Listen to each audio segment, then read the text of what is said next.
Hello everyone, I hope आप सभी अच्छे होंगे और अपने अपकमिंग एग्ज़ाम्स के लिए पढ़ाई कर रहे होंगे। तो कई सारे कमेंट्स आए थे और टेलीग्राम पर भी मैसेज आए थे कि सर आपका जो आरआरबी पीओ का इंटरव्यू एक्सपीरियंस था आप शेयर कीजिए वाईटी पे। तो ठीक है, ज़्यादा लंबा वीडियो नहीं होगा, शॉर्ट में ही मैं एंड करूँगा इसे। तो चलिए स्टार्ट करते हैं। सबसे पहले मैं जब एंट्री किया था तो वहाँ पर 4 पैनल मेंबर्स थे, 3 मेल थे और एक फ़ीमेल मेंबर थी। ठीक है, और ये मेरा रांची झारखंड में हुआ था। ठीक है, तो सबसे पहले जो चेयरमैन सर थे उन्होंने बोला कि हाँ प्लीज़ अपना इंट्रोडक्शन दीजिए। तो मैंने अपना इंट्रोडक्शन रेडी करके गया था अच्छे से, तो मैंने बताया। तो उसी में से उन्होंने क्रॉस क्वेश्चन किया। उन्होंने बोला कि आरआरबी पीओ झारखंड से ही क्यों आपने फ़िल किया, क्या कारण थे। तो जो भी वैलिड रीज़न्स थे, मतलब मेरे पर्सनल रीज़न या जो भी फैमिली इशू थी, मैंने उन्हें बताया। तो वो बोले कि अच्छा ठीक ठीक ओके ओके, मतलब रहा वहाँ तक। ठीक है, उसके बाद फिर उन्होंने पूछा कि आपकी जो डिस्ट्रिक्ट है वो किस चीज़ के लिए फ़ेमस है। तो 2 मैंने बताया, 2 चीज़ के लिए फ़ेमस थी, तो मैंने बताया। तो वो फिर और सुनना चाह रहे थे, वो बोले और तो मुझे उस समय ध्यान ही नहीं आ रहा था। तो मैं बोला कि सर अभी तो मैं इतना ही रिकॉल कर पा रहा हूँ सर। तो उन्होंने बोला कि चलिए ठीक है कोई बात नहीं। फिर उन्होंने एक और क्वेश्चन पूछा था। उन्होंने बोला कि मतलब ऐसा स्लैंग लैंग्वेज उन्होंने यूज़ किया और बोला कि एनपी कभी सुना है। तो मैंने बोला कि ये सर सुना है। तो उन्होंने बोला कि क्या होता है, डिटेल में बताओ आप हमें, डेप्थ में थोड़ा समझाइए हमें। तो एनपीए के बारे में ए से जेड तक जितना भी मुझे पता था, जितना भी मैंने पढ़ा था, जो भी गवर्नमेंट के वेबसाइट्स मैंने खंगाले थे या आरबीआई के सर्कुलर, जो भी लेटेस्ट डाटा था मेरे पास, वो मैंने पूरा अच्छे से बताया एनपीए के बारे में। तब वो बिल्कुल मतलब सेटिस्फाइड दिखे, मतलब खुश दिखने लगे वो अच्छे से कि हाँ चलो पता है इसे। तो इतना तक हुआ। उसके बाद फिर जो सेकंड पैनल मेंबर थे, वो सर पूछना स्टार्ट किए।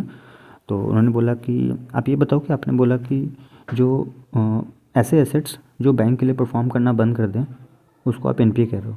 तो अगर मान लो कोई बिल्डिंग है, पुरानी बिल्डिंग है और वो बिल्कुल जर्जर हालत में है, बिल्कुल पुरानी हो चुकी है, वो भी तो बैंक की एसेट है लेकिन वो तो परफॉर्म कर नहीं रही है, तो क्या आप उसे एनपीए कहोगे। तो मैं 2-3 सेकंड के लिए पॉज़ हुआ। तो फिर मैंने बोला कि नहीं सर, उसको एनपीए नहीं कहेंगे। तो उन्होंने फिर क्रॉस क्वेश्चन करा कि एनपीए मतलब उसे क्यों नहीं कहेंगे। तो फिर जो भी उसके वैलिड रीजंस थे उस टाइम पर, मेरे मन में जो भी आ रहा था, तो मैंने पॉइंट वाइज उनके सामने अच्छे से रखा। तो वो मतलब बोले कि चलो ठीक है ओके ओके। उसके बाद फिर वो सीधे पहुंच गए वहाँ ग्रेजुएशन सब्जेक्ट्स में। उन्होंने बोला कि माइक्रो और मैक्रो इकोनॉमिक्स में मुझे डिफरेंस बताइए। तो ऐसा मतलब बुलेट पॉइंट्स, ऐसे तो पॉइंट वाइज मैं नहीं बता पाया, लेकिन मतलब एज अ कंटेंट, मतलब पूरा जैसे पैरा होता है ना, वो समझाते समझाते मैं उन्हें बताया एग्जांपल के साथ साथ। तो वो बोले कि चलो ठीक है, मतलब ओके ओके कर रहे थे। और चेहरा तो ऐसे बना रहे थे मतलब जैसे 20-25 साल का मतलब क्या बदला निकाल रहे हैं, या 10 लाख मैंने उनसे कर्जा लेके बैठा है क्या। ठीक है, पता नहीं वो ऑब्जर्वर थे या साइकेट्रिस्ट थे, साइकोलॉजिस्ट थे या पैनल मेंबर थे, समझ में नहीं आया। मतलब बहुत गुस्से से देख रहे थे मुझे। ठीक है, खैर कोई बात नहीं। और उसके बाद फिर उन्होंने एक और क्वेश्चन पूछा था। उन्होंने पूछा था कि एनपीए को रिकवर करने के लिए गवर्नमेंट के कौन कौन से स्टेप्स हैं अभी तक के। तो जितने भी स्टेप्स है तो मुझे ध्यान में था 2-3, तो मैंने उन्हें बताया। तो मतलब वो वहाँ पर भी सेटिस्फाइड दिखे। उसके बाद फिर उन्होंने मैम को बोला कि अब आप पूछ सकते हो। तो मैम ने स्टार्ट किया। तो मैम ने बोला कि अच्छा ये लोक अदालत क्या होता है, कभी आप विज़िट किए हो, कभी गए हो, और ये किस लिए ऑर्गेनाइज़ किया जाता है बताओ। तो मैंने बताया अच्छे से, मतलब बताया। तो वो भी बोले कि चलिए ठीक है। उसके बाद फिर उन्होंने एक और क्वेश्चन पूछा था। उन्होंने पूछा कि आप ये बताओ कि फ़ेक करेंसी को आप डिटेक्ट कैसे करोगे, और दोनों एंड से बताओ, एज अ कस्टमर और एज अ बैंकर। तो वहाँ तक तो सब सही था, मैं बता रहा था। लेकिन एज अ बैंकर जब मैं बता रहा था तो मैंने बोला कि मैम जब ब्रांच में अगर फेक करेंसी आएगी तो सबसे पहले तो हमारी जो कैश काउंटिंग मशीन है वही डिटेक्ट कर लेगी, या तो वो आवाज़ करने लगेगी या फिर उसमें मतलब रेड लाइट जल जाएगी, वो जो गड्डी रहेगी उसको काउंट ही नहीं करेगी। तो पता नहीं ऐसे बोलने लगे कि नहीं आप कैसे डिटेक्ट करोगे ये बताओ ना, आप मशीन के भरोसे क्यों बैठे हो। तो मेरे मन में उस समय आया है कि अब ब्रांच में मशीन है तो सबसे पहले तो उसी में चेक करेंगे ना कि फेक करेंसी है कितनी सारी हैं, फिर उसके बाद फिर उसके आगे के जो भी एक्शन होंगे वो एक्शन लिया जाएगा सर्कुलर के बिहाफ पे, है ना। तो फिर मतलब वहाँ पे मुझे लगा कुछ बोलूँ या अपनी बात रखूँ, अपने आप को मतलब जस्टिफाई करूँ, लेकिन मैं चुपचाप रहा, बस कुछ नहीं बोला। शायद वो यहीं पे जज करना चाह रही थी मुझे। तो उसके बाद कुछ नहीं हुआ। उसके बाद फिर एक और जो लास्ट पैनल मेंबर थे वो पूछना स्टार्ट किए। उन्होंने बोला कि अच्छा आप बिजनेसमैन क्यों नहीं बन गए? अचानक से उन्होंने क्या क्या बिजनेसमैन या एंटरप्रेन्योर क्यों नहीं मतलब बन गए?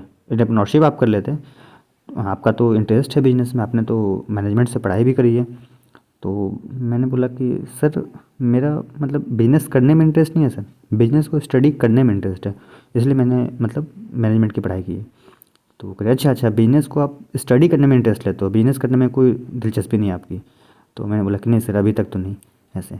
तो मतलब सब एक दूसरे को देख के मतलब मुस्कुरा रहे थे, हंस तो नहीं रहे थे, बस हल्का हल्का मुस्कुरा रहे थे। वो सोच रहे होंगे मतलब पता नहीं स्मार्टली जवाब दे रहा है या क्या बोल रहा है। उसके बाद उन्होंने फिर क्रॉस क्वेश्चन किया कि अच्छा चेन मार्केटिंग और रिटेलिंग में क्या डिफरेंस होता है? ये सेकंड ईयर का क्वेश्चन था मेरा। पता नहीं उसमें से कोई बैठे होंगे मैनेजमेंट के शायद। तो चेन मार्केटिंग बताया, रिटेलिंग में बता ही रहा था। तब तक फिर वो बोलने लगे प्रोजेक्ट के बारे में कि प्रोजेक्ट इस पे बनाया था कभी?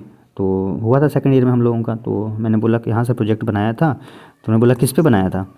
तो मैंने बोला कि सर उस टाइम पे बिग बाज़ार पे आया था, क्योंकि उनकी चेन मार्केटिंग उस समय काफ़ी पीक पर थी। तो बिग बाज़ार से रिलेटेड उन्होंने कुछ पूछा था, तो शायद उनके ऑनर के बारे में कुछ पूछ रहे थे। तो एक पॉइंट मैंने जब बोला कि सर बिग बाज़ार के और जो पैंटालून है कपड़ों की ब्रांड, उसके शायद दोनों के ऑनर सेम है, तो इस पे शायद वो कुछ पूछ रहे थे। तो शायद मैंने कुछ गलत बोला था उस टाइम, तो वहाँ पे शायद मार्क्स मेरे कट हो सकते हैं, जहाँ तक मुझे ध्यान में आ रहा है। और उसके बाद फिर लास्ट में उन्होंने दो सिचुएशनल क्वेश्चन पूछा था कि मतलब एज अ ब्रांच मैनेजर या फिर as a scale one officer branch में अगर ऐसी घटना घटती है तो आपका क्या रिएक्शन होगा, आप कैसे उस चीज़ को टैकल करोगे? तो उस समय मतलब जो सिचुएशन मतलब क्रिएट था, और एज अ बीएम अगर मैं वहाँ रहता या एज एन ऑफिसर तो क्या स्टेप्स लेता, तो मैंने उन्हें मतलब सब कुछ बताया। तो बोले कि अच्छा ठीक है ठीक है। उसके बाद फिर दो क्वेश्चन उन्होंने पूछा कि अच्छा जीएनपी और जीडीपी में तीन डिफरेंस बताइए। तो मैं तीन डिफरेंस में बता दिया, लेकिन वो शायद कुछ और सुनना चाह रहे थे। ये बिल्कुल बेसिक डिफरेंस मैंने बताया था, वो शायद डेप्थ में जानना चाह रहे थे। ठीक है। और उसके बाद फिर उन्होंने बोला कि इकोनॉमी और इकोनॉमिक्स में पांच डिफरेंस बताइए। तो मैंने चार बताया था, एक मैं ध्यान मतलब करने की कोशिश करता पर ध्यान आया नहीं, तो मैंने सॉरी बोल दिया लास्ट में। तो वो बिल्कुल एकदम चेहरा उतर गया उनका, मतलब वो शायद सुनना चाह रहे थे। तो खैर इतना ही रहा। और उसके बाद फिर उन्होंने बोला कि ठीक है अब आप जा सकते हैं। और फिर मुझे भी उठा, तो मैं एक कदम बढ़ा ही दिया था, तो फिर चेयरमैन सर ने रोक कर बोला कि अच्छा ठीक है ऑल द वेरी बेस्ट अभी। तो मैं बोला कि थैंक यू सर, और फिर मैं चला गया। तो ये लगभग चला होगा मेरे हिसाब से 8 से 10 मिनट का इंटरव्यू चला था मेरा। ठीक है। और ये तो मतलब एवरेज ही था मेरे हिसाब से। अब देखते हैं कैसा क्या रहता है।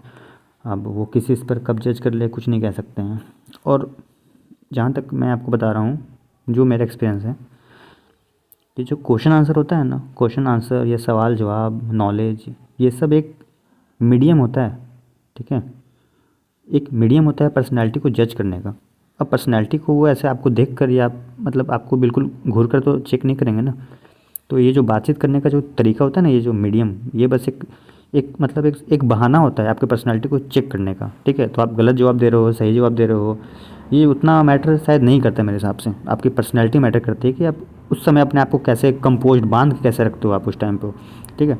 और अचानक से कुछ स्पार्क होता है, मान लो कि अचानक से कुछ अजीब सा सिचुएशन क्रिएट होता है, तो आपका माइंड उस समय कैसा रिएक्ट करता है, आप हैंडल कर पाते हो सिचुएशन को कि नहीं? अगर चार पैनल मेंबर्स को आप हैंडल नहीं कर पा रहे हो, तो कल को जब आपके चैम्बर को सब लोग मतलब घेर लेंगे मान लो कस्टमर, तो आप कैसे आप मतलब मैनेज कर पाओगे? आप तो वहीं पर मतलब रोना गाना स्टार्ट कर दोगे, है ना? तो वही देखते हैं मतलब कि प्रेशर सिचुएशन में कैसा रिएक्ट करते हैं एस्पिरेंट्स, यही सब चेक करते होंगे मेरे हिसाब से। और बाकी उनके मूड के ऊपर भी है। अब मान लो कोई घर से डांट खा कर आया है, या पता नहीं मुंह फुलाकर बैठा है सुबह से, या खाना खाने को नहीं मिला उनको, तो सब गुस्सा आपके ऊपर उतारेंगे। ठीक है। तो उनके ऊपर भी है। ठीक है। खैर ये सब मजाक था। बाकी अब देखते हैं कैसा क्या रहता है। ठीक है। तो हाँ उनके ऊपर मूड के ऊपर रहता है, इस पर तो कोई मतलब कोई इसको झुठला नहीं सकता है। ठीक है। बाकी यही रहा। और अब देखते हैं कुछ दिन में रिज़ल्ट भी आ रहा है। तो ठीक है, यही रहा मेरा एक्सपीरियंस। और बाकी किसी तरह की किसी टॉपिक पे अगर वीडियो चाहिए हो तो आप कमेंट सेक्शन में मेंशन कर देना। ठीक है। मैं कोशिश करूँगा जल्द से जल्द लाने के लिए। बाकी आप लोग पढ़ते रहो, मिलते हैं नेक्स्ट वीडियो में।